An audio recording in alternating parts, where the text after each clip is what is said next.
निकिता एक गरीब परिवार की लड़की थी। गांव में 16-17 साल की उम्र होते शादी करने की जल्दी हो जाती है।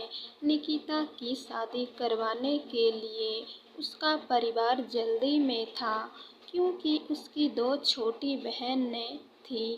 उसके पास भी शादी करने के अलावा कोई चारा नहीं था। वो दिखने में साधारण थी और घर के हालात भी दहेज देकर शादी करने के लिए अनुकूल नहीं थे, इसीलिए उसकी शादी जुड़ती नहीं थी। उसमें या गोत्र या कुंडली में कमी दिखाकर बहुत से रिश्ते मना कर देते थे। अंत में एक रिश्ता आया और उस लड़के ने उसे पसंद कर लिया। लड़का सेना में सिपाही था।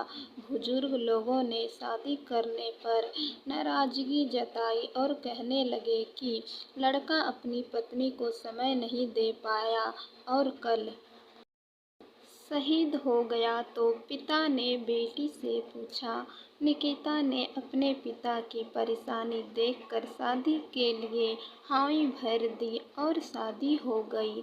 निकिता अपने ससुराल चली गई। फिर कुछ दिन बाद पति ड्यूटी पर चला गया। निकिता अकेले रह गई। वो सोचने लगी कि घर बैठे बैठे क्या करना चाहिए।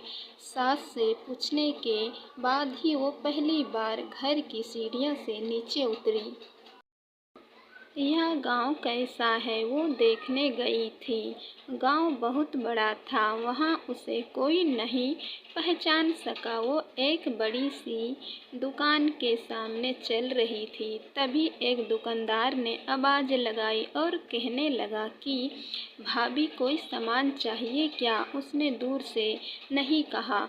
कुछ देर पर एक किसान अपने खेत का कृषि सामान लेकर शहर की ओर जा रहा था। उसे किसान ने निकिता को सलाम किया और पूछने लगा, भाभी आज यहाँ कहाँ? इस पर निकिता ने उसे कहा, आपको क्या करना है, मैं कहाँ भी जाऊँ? फिर किसान ने कहा, भाभी अगर आपको किसी भी चीज़ की ज़रूरत हो तो बस हमें बताना। धीरे धीरे निकिता आधा गांव घूम चुकी थी, लेकिन ऐसे किसी से कभी नहीं मिली जिसने उससे बात नहीं की। निकिता का सवाल था, इतने बड़े गांव में हमने कभी घर नहीं छोड़ा और किसी को जानते भी नहीं है, और फिर भी लोग मेरे साथ इतने प्यार से पेश आ रहे हैं और मुझे इतना सम्मान दे रहे हैं। हमारे गांव में कभी मैं पुरुषों से आग भी नहीं मिला पाती थी। लोगों की ऐसी गंदी निगाहों देखकर मैंने उम्र में आने के बाद घर से बाहर निकलना बंद कर दिया था। लेकिन यहाँ स्थिति इतनी उल्टी कैसे? घर जाकर उसने अपनी सास से पूछा। सास ने कहा, ओ तुम एक फौजी की पत्नी हो, इसीलिए तुझे गांव में इतना सम्मान मिलता है, जैसे मुझे माँ बनने से मिलती है। ये सुनकर निकिता की आंखों में खुशी के आंसू आ गए। उसका सीना गर्व से फूल गया। वो खुश थी कि उसने एक फौजी पति चुना है।